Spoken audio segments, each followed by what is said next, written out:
स्वागत है आपका ड्राइंग थ्योरी आरबीएसई चैनल में। आज मैं आपको राजस्थान माध्यमिक शिक्षा बोर्ड पाठ्यक्रम के कक्षा 12 विषय चित्रकला अध्याय 3 राजस्थानी लघु चित्र शैलियों को पढ़ाऊंगी। आज मैं इस वीडियो में राजस्थानी लघु चित्र शैलियों के भाग 3 को समझाऊंगी। स्टूडेंट्स, इस वीडियो से पूर्व भी मैंने इसी अध्याय के 2 भाग या 2 पार्ट में उनको वीडियो के माध्यम से समझाया है, जिसमें मैंने राजस्थानी लघु चित्र शैलियों की जो उप शैलियाँ हैं जैसे मेवाड़, मारवाड़, बीकानेर, कोटा, बूंदी, ढूंढाड़, किशनगढ़ इत्यादि सभी शैलियों को वर्णनात्मक रूप से पढ़ाया है। तो आपको पूरे अध्याय को समझने के लिए पूर्व के जो वीडियो हैं उन्हें भी आपको ध्यान से देखना जरूरी होगा। अब मैं ले चलती हूँ भाग 3 की तरफ। भाग 3 के अंतर्गत मैंने ये जो अध्याय है राजस्थानी लघु चित्र शैलियाँ, इसकी सामान्य विशेषताओं को पढ़ाया है, साथ में इस शैली के प्रमुख चित्रों को समझाया है और इस अध्याय से बनने वाले बोर्ड परीक्षा में आने वाले संभावित प्रश्नों को भी बताया है। आप इस वीडियो को ध्यान से सुने। राजस्थानी शैली की सामान्य विशेषताएं मैं आपको ले चलती हूँ राजस्थानी शैली की शुरुआत की तरफ। 17वीं से 19वीं सदी तक राजस्थान में अनेक शैलियों व उपशैलियों का विकास हुआ। राजस्थानी शैली में विस्तृत अध्ययन से उसके सामान्य विशेषताएं दिखाई देती है। सामान्य विशेषताओं में हम देखते हैं कि जो जितनी भी उपशैलियाँ थी उन सभी शैलियों में कुछ जो विशेषताएं थी वो बिल्कुल सब में कॉमन थी। तो उनमें से हम देखेंगे लोक जीवन का सानिध्य। तो यह जो विशेषता है लोक जीवन का सानिध्य या भाव प्रदान, ये सारी विशेषताएं राजस्थानी शैली की सभी उपशैलियों में पाई जाती है। तो उनमें हम देखेंगे लोक जीवन का सानिध्य। यहाँ की चित्र शैली में विषय के रूप में लोक जीवन को लिया गया।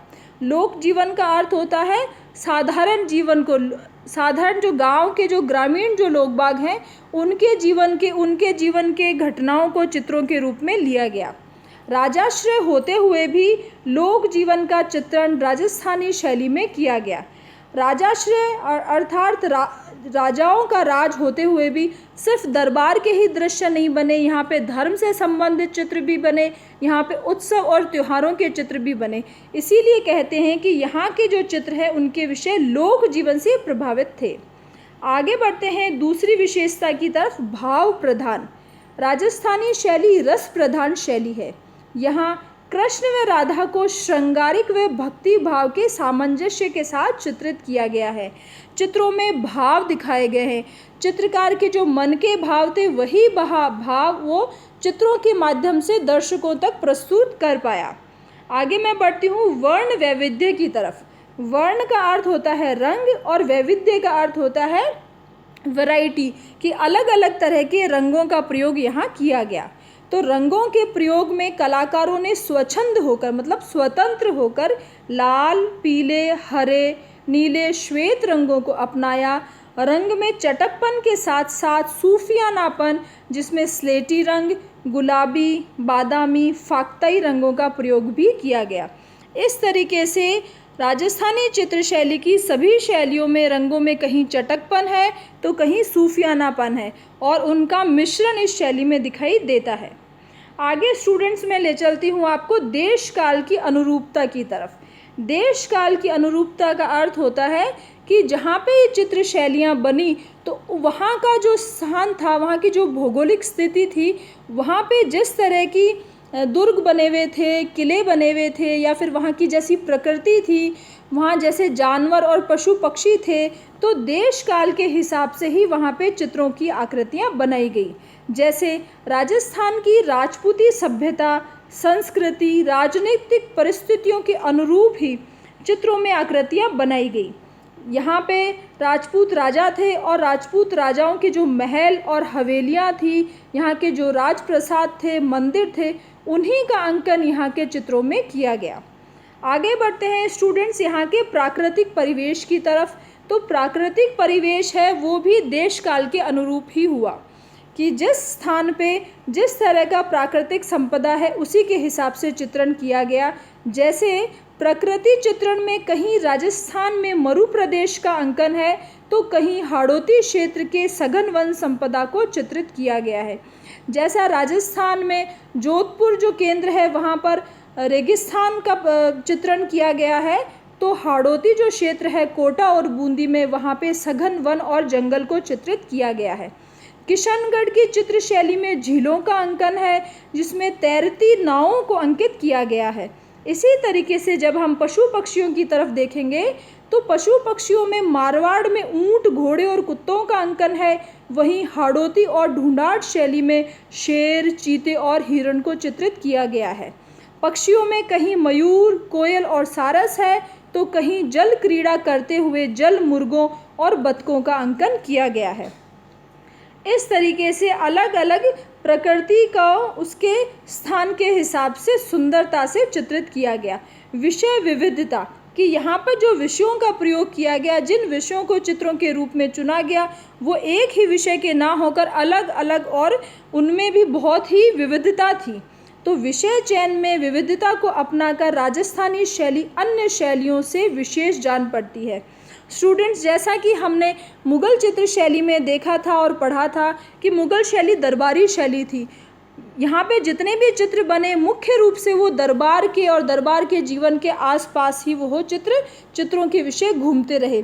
परंतु जो राजस्थानी शैली है यहाँ पे भी राजपूत राजाओं का आश्रय था और यदि राजपूत राजा चाहते तो वो सिर्फ दरबारी जीवन को ही चित्रित करवा सकते थे, परंतु उन्होंने चित्रकारों को पूर्ण रूप से छूट दी और यहाँ पे सभी तरह के चित्र बने। जैसे धार्मिक चित्रों में गीत गोविंद, कृष्ण लीला, रामायण, महाभारत, दुर्गा सप्तशती, शिव पुराण, बाल गोपाल इत्यादि ग्रंथों पर चित्र बने। ये सभी जो धार्मिक ग्रंथ हैं उन सभी धार्मिक ग्रंथों को विषय के रूप में चुनकर राजस्थानी शैली की सभी उपशैलियों में चित्रण हुआ। अब यहाँ पे धर्म के साथ साथ श्रृंगार प्रधान चित्र भी बने। तो चित्रों में नायक नायिका भेद, 12 मासा, ऋतु वर्णन का अत्यंत मनोहारी प्रस्तुतिकरण किया गया। अब मैं ले चलती हूँ आपको एक विशेष जो यहाँ की विशेषता है कि संगीत में विषयों पर भी चित्रण हुआ। संगीत में विषयों को बूंदी शैली में अपनी मौलिकता से समावेश किया गया। बूंदी शैली में सभी विषयों पर चित्र बने, धार्मिक भी बने और श्रृंगारिक भी बने, परंतु संगीत में विषयों पर चित्र यहाँ पे बहुत ज़्यादा बने और यहाँ पे राग रागिनियाँ, जो संगीत की जो राग रागिनियाँ हैं उनको मुख्य विषय के रूप में चुना गया, जिनमें राग रागिनियों को चित्रित कर चित्र में माधुर्य का विशेष भाव सृजित किया गया। यहाँ 6 राग और 36 रागिनियों का वर्णन देखने को मिलता है। इसी तरीके से ऋतु वर्णन में यहाँ पे 6 ऋतुओं को अपनी वातावरणीय विशेषताओं के साथ अंकित किया गया है। वहीं 12 मासा में साल के 12 महीनों को उनके प्रभाव के साथ प्रस्तुत किया गया है। साल के जो 12 महीने हैं, हर महीने में प्रकृति अलग तरीके से होती है, हर महीने में जो वातावरणीय प्रभाव है वो अलग तरीके से होता है। किसी महीने में आसमान में बादल घुमड़ते हैं तो किसी महीने में सूरज की ताप हमें महसूस होता है। तो इन सभी जो महीनों का जो प्रभाव है वो चित्रों के माध्यम से राजस्थानी शैली की उपशैलियों में हमें देखने को मिलता है।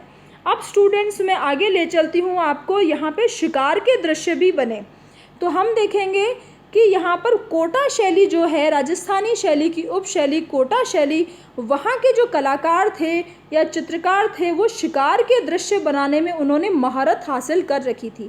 बहुत ही सुंदर चित्र बनाए थे। जब हमने कोटा शैली को पढ़ा था पूर्व के वीडियो में, तब हमने कोटा शैली के कलाकारों की जो शिकार के दृश्यों को हमने अच्छे से समझा था। जहाँ कोटा शैली में शिकार के दृश्य बने हैं, वहीं जो जयपुर शैली है उसमें शबीह चित्र बने हैं। शबीह चित्र का अर्थ होता है पोर्ट्रेट स्टडी, किसी व्यक्ति को सामने बैठाकर और उसका चित्र बनाना शबीह चित्र कहलाता है।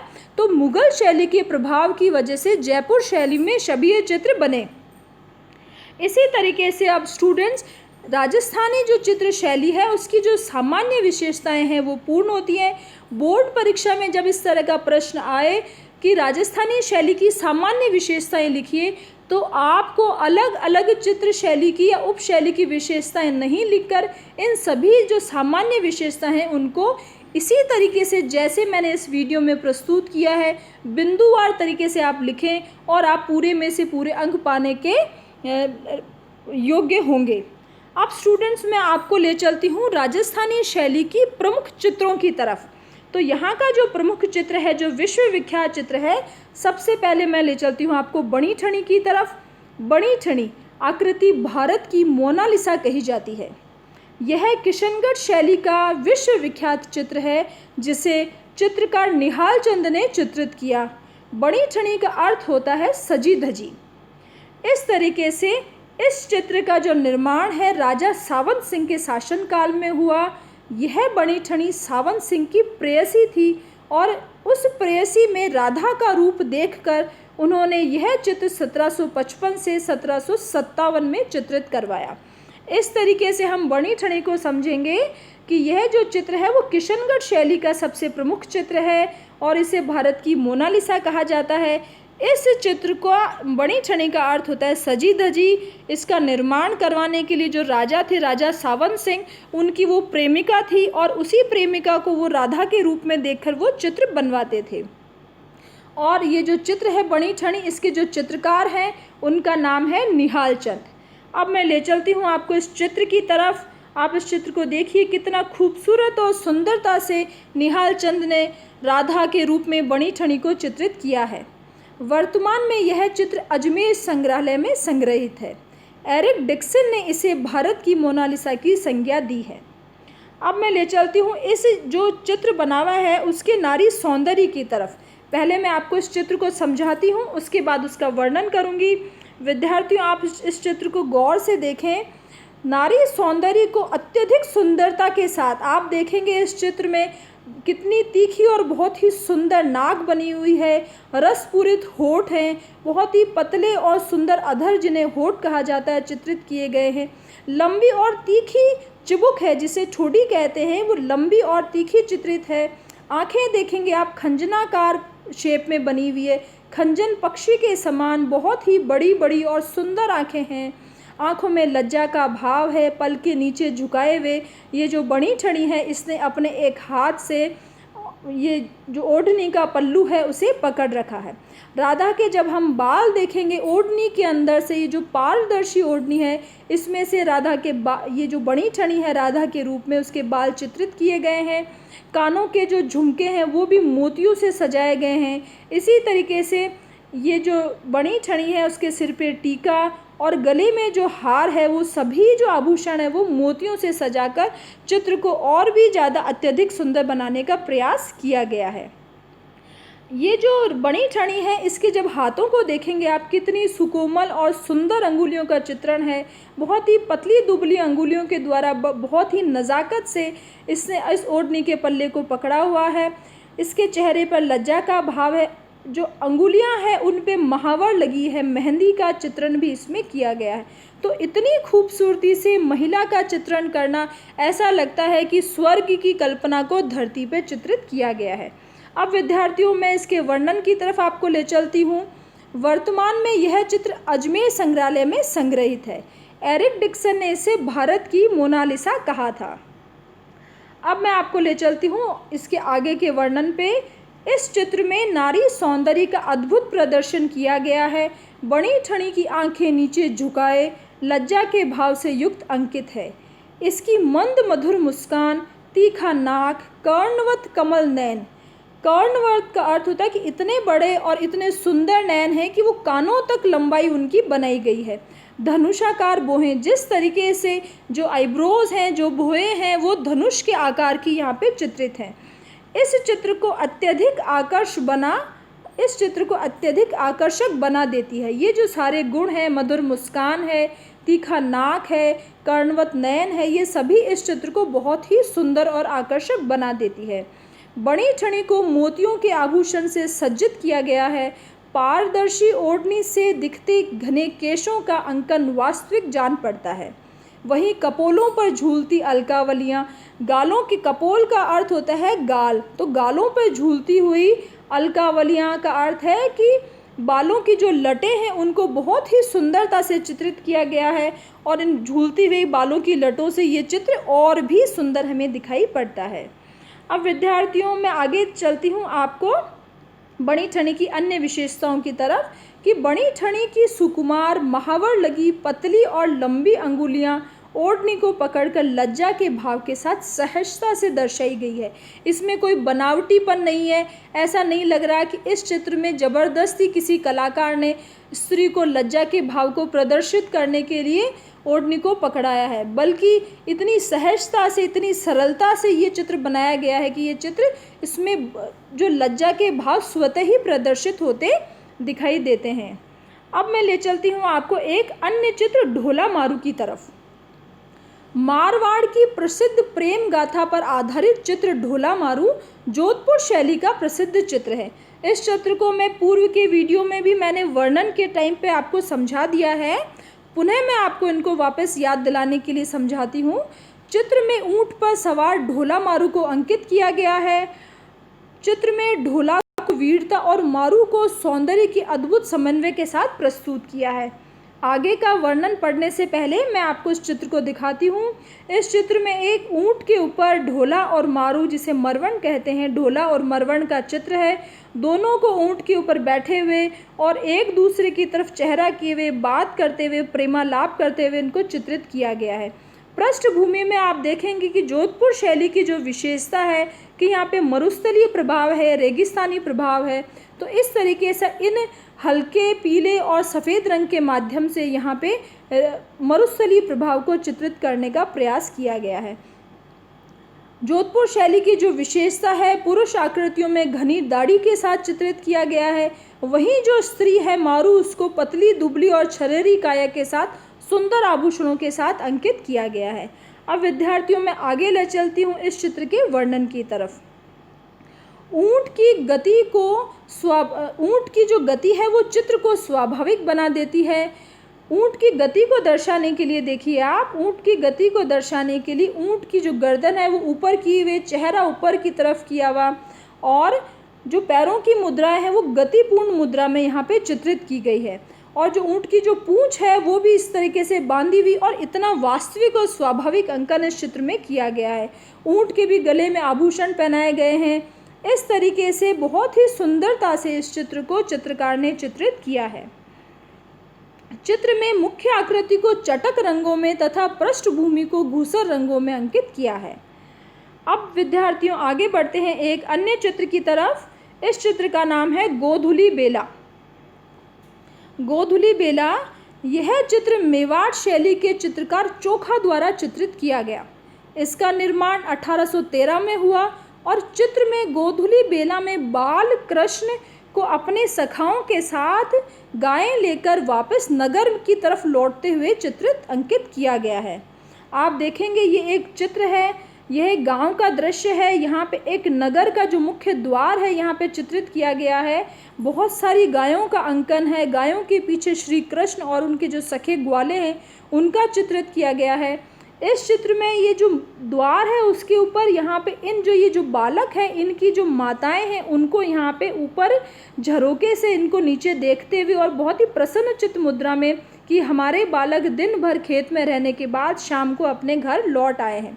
इतनी सारी जब एक साथ गायें आती है तो जो वातावरण है वो उसमें पूरे में धूल ही धूल का प्रभाव दिखाई देता है। तो उस जो धूल भरे माहौल का प्रभाव दर्शाने के लिए इस चित्र के जो रंग भरे गए हैं वो बहुत ही धुंधले भरे गए हैं। तो इस तरीके से इस चित्र को चोखा नामक जो चित्रकार है उसने बहुत ही सुंदरता से, बहुत ही वास्तविक और अच्छे भावों के साथ चित्रित किया है।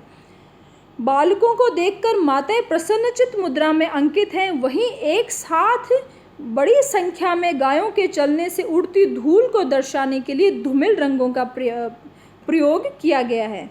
इस तरीके से विद्यार्थियों एक अन्य और चित्र है महत्वपूर्ण चित्र, दीपक राग। तो दीपक राग को मैं आपको समझाती हूँ।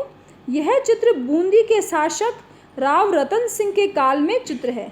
अब विद्यार्थियों जैसा कि मैंने पूर्व के वीडियो में और इस वीडियो की भी विशेषताओं में समझाया था कि जो ये राग रागिनियाँ हैं वो मुख्य रूप से बूंदी शैली की है। तो ये जो दीपक राग है वो बूंदी शैली की है, आपको इसको अच्छे से याद रखना है। तो बूंदी शैली के शासक जो राव रतन सिंह थे उनके काल का ये चित्र बना है। इस चित्र में नायक नायिका को महल में प्रेमालाप में मग्न चित्रित किया गया है। रात्रि के दृश्य को दर्शाने के लिए नीले गहरे रंग के आकाश को रंगा गया है तथा तारों की टिमटिमाहट व अनेक दीपकों का सुंदर अंकन कर चित्रकार ने चित्र में एक विशेष वातावरण प्रस्तुत किया है। तो इस तरीके से विद्यार्थियों ये दीपक राग का चित्र था। अब मैं ले चलती हूँ आपको चित्र विष्णु और लक्ष्मी की तरफ। यह जो चित्र है वो बीकानेर शैली का है। यह बीकानेर शैली का चित्र है जिसमें चित्रकार रुकनुद्दीन ने विष्णु व लक्ष्मी को सोने के आसन पर विराजमान बनाया है। इस चित्र को अब हम देखेंगे। यहाँ पे भगवान विष्णु और लक्ष्मी को एक आसन पर, बहुत बड़े आसन के ऊपर, सोने के आसन पर यहाँ चित्रित किया है। विष्णु की आकृति बड़ी और लक्ष्मी की आकृति काफ़ी छोटी यहाँ पे चित्रित की गई है। दोनों को ही एक महल के अंदर चित्रित किया गया है। महल के दोनों तरफ बहुत सारी परिचारिकाएं, सेविकाएं इनके सेवा में यहाँ पे खड़ी चित्रित की गई हैं। ये इनकी संख्या 11 है। 11 परिचारिकाओं को एक साथ चित्रित यहाँ पे किया गया है। यहाँ हम देख सकते हैं 2 परिचारिकाएं हैं, वो चंवर ढुलाते हुए लक्ष्मी और विष्णु को हवा करते हुए यहाँ चित्रित किए गए हैं। इस तरीके से यहाँ पे सोने और चांदी के रंगों का अत्यधिक प्रयोग है। बहुत ही सुंदरता से ये चित्रित किया गया है। बहुत ही बारीक और महीन रेखाओं का अंकन करके एक साथ यहाँ पे 13 आकृतियों को और पीछे की पृष्ठभूमि में इतनी सुंदरता का प्रदर्शन देकर कलाकार ने अपनी सिद्ध हस्तता को यहाँ पे प्रदर्शित किया है। अब मैं ले चलती हूँ इस चित्र की तरफ। उनके दोनों ओर 11 परिचारिकाओं का चित्रण किया गया है। भगवान विष्णु और लक्ष्मी के दोनों तरफ 11 परिचारिकाओं का अर्थ होता है सेविकाएं, जो उनकी सेवा करने वाली है, जिनको विभिन्न वस्तुओं के साथ दर्शाया गया है। यह परिचारिकाएं विष्णु व लक्ष्मी के सेवा में अनेक वस्तुएं प्रस्तुत कर रही है। 2 सेविकाओं को चंवर से हवा करते हुए चित्रित किया गया है।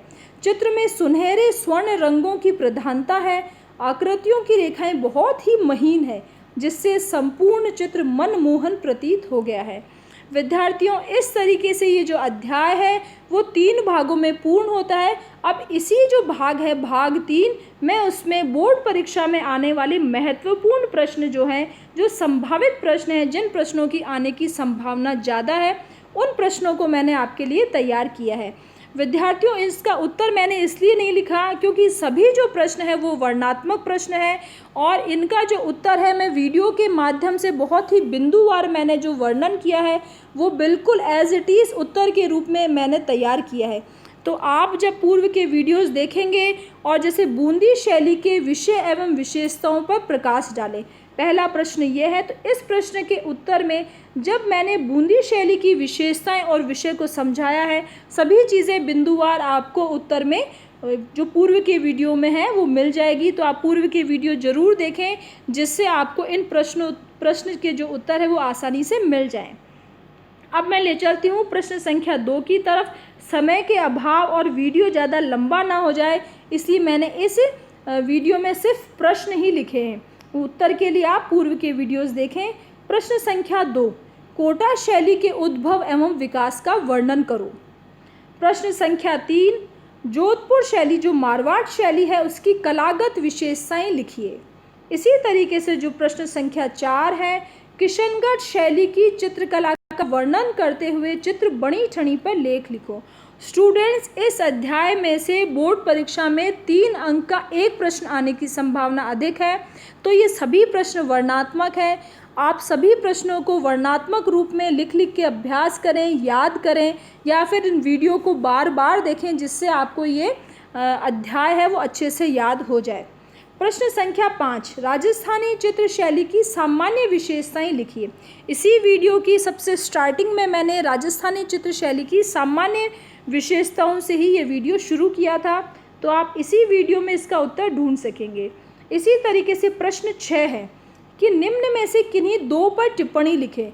तो बोर्ड परीक्षा में, पूर्व के बोर्ड परीक्षा में ऐसा देखा गया है कि इस तरह के प्रश्न भी आते हैं कि किन्हीं 2 पर टिप्पणी लिखनी होती है। तो पहला, जैसे उस्ता कला इस साल महत्वपूर्ण है, बोर्ड परीक्षा में आ सकता है। इसी तरीके से नाथ द्वारा शैली परीक्षा में आ सकता है।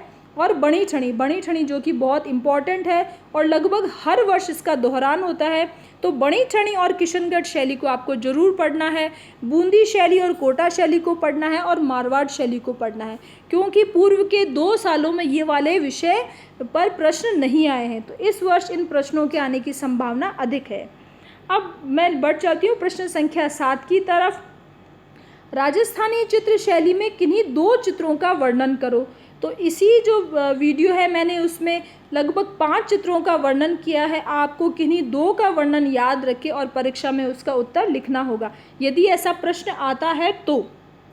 अब प्रश्न संख्या 8, बीकानेर शैली के विषय एवं विशेषताओं का उल्लेख करो। तो इसमें बीकानेर शैली को पूरे उसकी जितनी भी विशेषताएं हैं, वहाँ की आकृतियाँ कैसी है, उस्ता कलाकारों ने क्या कार्य किया, प्रमुख चित्रकार कौन कौन है, उस्ता कला क्या है, इस तरीके से, या फिर जो बीकानेर शैली उसमें मुग़ल शैली का प्रभाव है, इन सभी विषय और विशेषताओं को लिखते हुए वर्णनात्मक रूप से 200 शब्दों में इस अध्याय से आने वाले प्रश्नों का आपको उत्तर देना चाहिए, तभी आपको अच्छे से अच्छे अंक मिल पाएंगे।